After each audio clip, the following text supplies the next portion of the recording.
এবারে recipe fish Mughlai paratha. Fish Mughlai paratha বানানোর জন্য ছোট ছোট করে মাছ টুকরো করে কেটে নেব। মাছগুলোকে খুব ভালো করে পরিষ্কার করে নেব। এবারে মাছগুলোর মধ্যে সামান্য হলুদ লবণ দিয়ে মাখিয়ে নেব। সামান্য লঙ্কা, ক্যাপসিকাম, টমেটো, গাজর, পেঁয়াজ এগুলোকে খুব ভালো করে ধুয়ে ছোট ছোট করে কেটে নেব।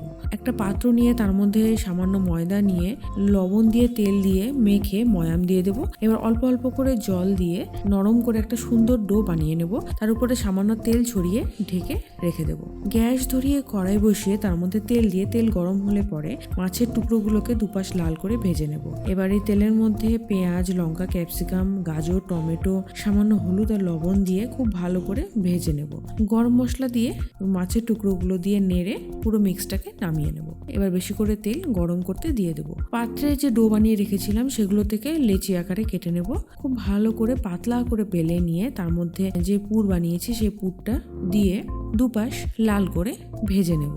দুপাশ লাল করে ভাজা হলেই ready tasty fish Mughlai paratha. ঘুগনির সাথে সার্ভ করতে দারুণ লাগে।